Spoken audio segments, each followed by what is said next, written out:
Video शुरू करने से पहले ही आपको बता दूं कि ये मेरा पर्सनल ओपिनियन है इस मूवी को लेकर। किसी भी एक्टर या डायरेक्टर के लिए हेट फैलाना इस वीडियो का उद्देश्य नहीं है। अब इस मूवी या ट्रेलर की मैं कहाँ से तारीफ करना शुरू करूँ। मतलब ये मूवी 2014 में आई हीरोपंती का पार्ट 2 है, लेकिन पूरी मूवी में टाइगर श्रॉफ के कैरेक्टर का नाम बबलू होने के अलावा और कोई भी चीज़ पार्ट 1 से रिजेंबल नहीं करती है। मतलब इस मूवी का नाम हीरोपंती ना रख के टट्टीपंती भी रख देते ना तो भी कोई दिक्कत नहीं थी।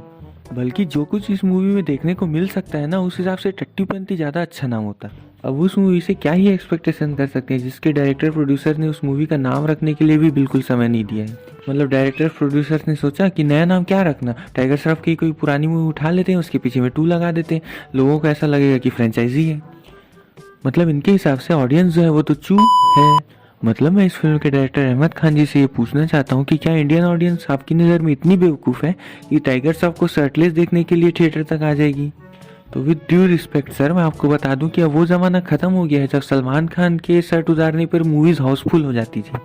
अब स्थिति ऐसी है कि अगर अच्छी स्टोरी लाइन ना हो, अच्छा डायरेक्शन ना हो, तो सलमान खान एक ही मूवी में 3 बार भी कपड़े उतारता है तो भी लोग गालियां ही देते हैं। मैं सीरियसली इस बात को समझना चाहता हूँ कि बॉलीवुड ऐसा कौन सा सस्ता नशा करता है जिसके कारण वो ऐसी ऐसी मूवीज़ प्रोड्यूस करते रहता है।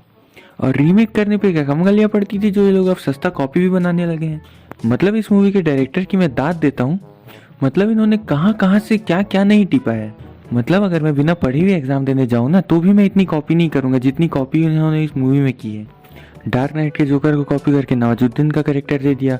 और टाइगर श्रॉफ की तो मैं क्या ही बात करूँ, कहीं पर सस्ता स्पाइडरमैन, कहीं पर सस्ता जॉन विक, कहीं पर सस्ता टर्मिनेटर। और अच्छे एक्टर्स से कैसे घटिया एक्टिंग करानी है, ये टैलेंट भी बॉलीवुड के डायरेक्टर्स के पास ही है।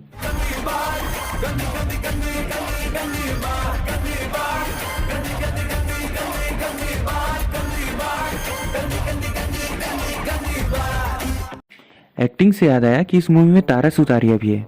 अब मुझे ये बात समझ में नहीं आ रही है कि तारा सुतारिया 4-5 फिल्में फ्लॉप देने के बाद और उनमें नाम भर की एक्टिंग करने के बाद भी बॉलीवुड में कैसे सर्वाइव कर रही है। क्योंकि बॉलीवुड एक ऐसी इंडस्ट्री है जहाँ किसी अच्छे पोटेंशियल वाले एक्टर की भी अगर 1-2 फिल्में फ्लॉप हो जाए तो उसको काम मिलना बंद हो जाता है। #We love you Sushant. अब मुझे ये बात समझ में नहीं आती कि ये जो कारों को ऐसे उड़ते हुए दिखाते हैं, क्या ये लोग कभी स्कूल गए ही नहीं, फिजिक्स से इनका कोई लेना देना ही नहीं क्या? क्योंकि छोटे छोटे जो बच्चे भी होते हैं जो कार से खेलते हैं टीले से उछाल कर, वो भी इस बात को समझते हैं कि ऐसा नहीं हो सकता और ये गलत फिजिक्स है। पर ये बात इनको नहीं समझ में आती। अरे भाई, आजकल की इंडियन ऑडियंस भी John Wick, hitman, James Bond जैसी मूवीज देख रही है जिनके एक्शन सीक्वेंसेस में लॉजिक होता है, फिजिक्स होता है। अब आप इस सीन को देखें, है ना कोई बात? अरे भैया, अगर आपको सिर्फ पैसे ही कमाने हैं तो आप बड़ी बड़ी प्रॉपर्टीज़ लो, शेयर मार्केट में जाओ, और अगर ये भी नहीं कर पा रहे हो तो लक्ष्मी चिट फंड में चले जाओ। लेकिन इतने ज़्यादा बजट में ऐसी सस्ती मस्ती वाली मूवी बना के इंडिया को गलत तरीके से रिप्रेजेंट तो मत करो।